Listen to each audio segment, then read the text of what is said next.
Hello, good evening, and welcome back to our Sector 2 segment. This is See the Stories on the 3-Hour News Show. Before we jump into discussion, let me ask Krizia, when was the last time you visited a museum? Oh, to be honest, it was a long time ago. I can't even remember, was it Really? in Germany or in England? But I remember visiting some kind of an old castle where you can not witness, you can like somehow get a glimpse of how the royals lived during those times. I can't remember the name of the place. But that belongs to the museum category, though. Yeah, If I'm not mistaken. because it's turned into a museum. Oh, it's turned into Yes. a museum. So you can see the bathroom, the equipment used to take a bath, and the kitchen, the utensils. So I want to know what drawn you into museum. The thing is, I love knowing how people lived, long time ago.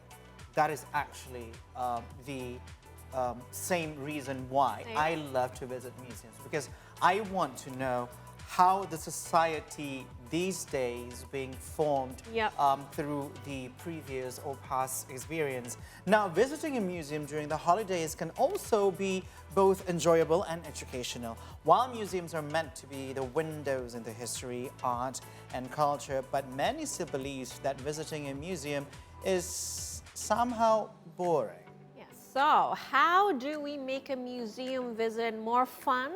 Let's find the answer right here with Museum Ecosystem Enabler Karina Mintahir, already right here beside me. So hi Karina, thank you for joining us today. Hello, thank you so much for the privilege today that I'm here to talk and share more about the museums. Yes, Oh, we're happy to have you. We're happy. But before we go further into our discussion, what is a museum ecosystem enabler? That's also my question. Yeah, because this is actually the first time I heard about that particular, should I say, Title. profession? Okay. Yeah, what is Okay. museum ecosystem enabler? So basically, this is start from the young age. I'm still young, but back then, like 5 to 6 years ago, it has begun with my deep appreciation for history, heritage, culture, and arts, and thus that is leading me to actively work in the museum sector. And what is Museum Ecosystem Enabler? Museum Ecosystem Enabler is an individual or organization or institution that help facilitate the growth and collaboration and creating opportunities for museums. Oh. And my role is to make an initiative, connecting with stakeholders and various institutions, museums and non-museums, policymakers, and also to make new initiatives to make a sustainable impact in museum. Oh, that's a lot. Yeah. So we want to know about your journey first. We want to know why you got here in the first place. I mean, we both love museums, and it came from our upbringing as well. Yes, right? Like since we were little, our parents are, they take us to those kind of places instead of malls per se. So we want to know your story. What brought you here? So actually, it is the same as you. My parents used to take me to Museum National Museum in Indonesia. And my grandmother used to give the people in there foods. Oh. And then my mother and my father will actually bring me to many cultural places in Indonesia and in the world. And they told me that as an Indonesian, we need to have a strong foundation of identity. Wow. And why we need that? Because the strong nation need to have a strong identity, and that and through museum and knowing about culture, we can know more about our identity as an Indonesian. I love it. Oh, yeah. That is actually quite true, because remember our first president used to say, do not ever forget about history.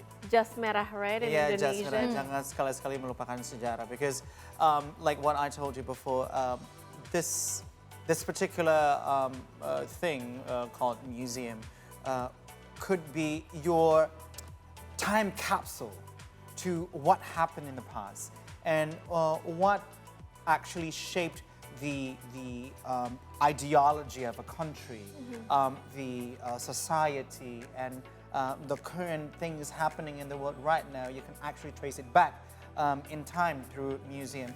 Now, I want to know about more into the role and responsibilities of a museum ecosystem enabler, because you were saying you connect all the stakeholders related into the initiatives that you might have formed. And like, can you explain to us and also give us examples of the past projects and the future projects?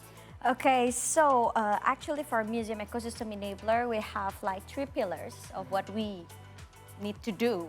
The first one is collaboration builder. It is a connect museum with various communities, governments, educators, and also creative industries.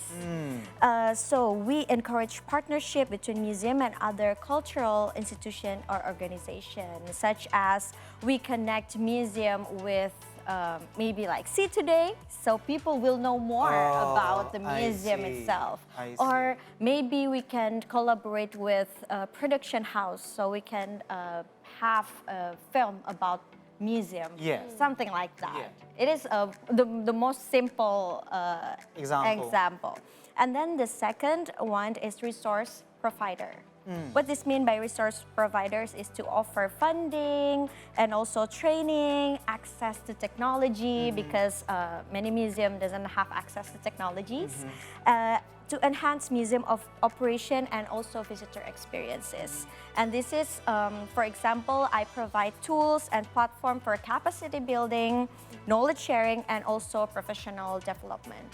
For example, in my network that I will explain to you later, I have this session about knowledge sharing and capacity building with the expert from around the world, the young expert from around the world. So yeah, I offer them that. And also the third one is for advocacy and also policy development. What this means is, me advocate for policies that support museum sustainability and cultural preservation, and then I represent the museum, or I talked with non-museum fella in the broader discussion about culture, education, and also creative economy. So it is a very wide area for a museum ecosystem enabler to work on. As the word itself, it's ecosystem. It's ecosystem itself.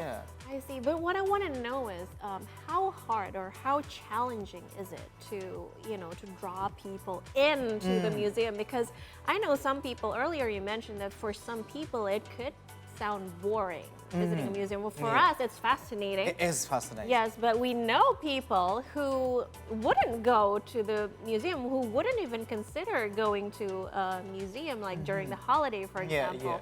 What are the things that you do to attract those kind of people?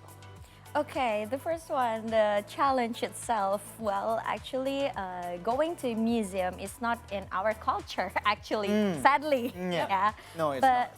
Yeah, but now I believe that through holistic approach to developing museum and through marketing, branding, and also to develop the human resources and everything, we can draw them to the museum. But what I learned as museum ecosystem enabler, there's a few points that more priorities than another, right? The first one is to have interactive and dynamic exhibit. What this means is sometimes people is very boring to know more about the toilet, right? In the castle. So that is why we built an exhibition about the toilet, or maybe about the way of living, with interactive gamification, maybe, and hands-on experiences with the audiences.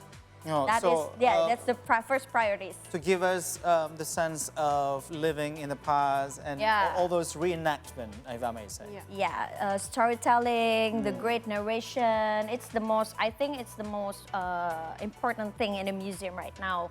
And then the second one is social media campaigns. So Museum in Indonesia actually have a very amazing exhibition, but sometimes people don't know about it. Agree. Yeah. Yeah, right? Sometimes I missed a lot of exhibitions Yeah. being held in museums. Although I love going to those kind of exhibitions, but I kind of lack of knowledge of them having that in that period of time.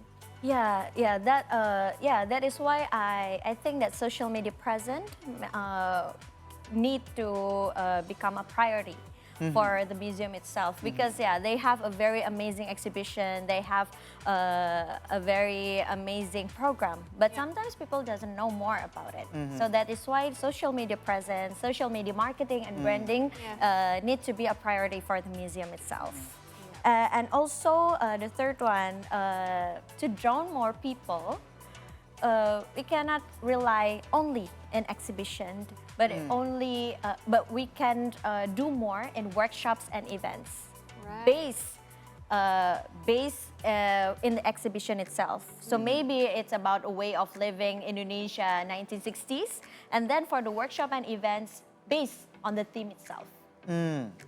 Maybe for the workshop we can learn fashion in the 1960s or something like that. Workshops and events is important for museum as well.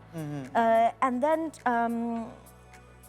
last but not least is participation for community and youth. Involving locals in creating the exhibitions or storytelling, and also establishing ambassadors from young generations can make the museum more relatable to people. So, along this conversation and hearing you explain to us about what the ecosystem enabler is, my mind is not stopping to calculate the numbers. I'm sorry, I'm a man of numbers when it comes to that. How do you get the funding for this? I mean, certainly, I'm assuming, I can only assume that you're not actually tied to any government organization, right? So, in order for you to be able to operate, how did you fund this particular movement? Because you've been explaining a lot in your arsenal to actually being done. Actually, this is a very great question, because it is actually a challenge for me and my team as well to securing a sustainable financial aid. Because sometimes government or institution just securing financial in one time. But I believe as Museum Ecosystem Enabler, we have so many ways, and that is why to creating opportunities to institutions, creative industries, and also like a CSR from companies, something like that. So you're offering the companies to do some CSR through your movement? Yes. CSR with the companies, and then with help of the government. Last year, me under Indonesia Hidden Heritage Creative Hub built Indonesia Young Museum Professional Forum. It is a very big event. Yeah. It is a very big event with hundreds of people. So we can, the numbers is very big, right? But we get helped from the government, like 5 government and also institutions, companies, communities, everything is come together to make a movement within the museum sector itself. I see. Okay, I see. so It takes a village to do that. Of course, because you are trying to move not only a village but a country to love museums more. now, earlier you mentioned that it hasn't become a culture here in the country, Yes. to visit the museum often, like in other countries. So, as a museum ecosystem enabler, you must have done a little research, perhaps, to compare the situation here in Indonesia and perhaps more developed countries that has more interest in museums. How is it different here in the country? and outside of Indonesia, in terms of the museum itself, the facilities, and the culture of the people? Okay, for the culture of the people is, I believe that in Indonesia, people want to go to experience fun things. Fun things, okay. Yeah, not learning more about it, Got it. but just fun things. Okay. So it is different with the people outside Indonesia that they want to learn more by having fun. Oh, It's the other way around, is it? Yeah, yeah. But in Indonesia, they want to just having fun, not learning. I get it. So they want the fun time, the entertainment, as long as I'm not learning, but the people outside of Indonesia and in several countries, they are learning through having fun. Yeah.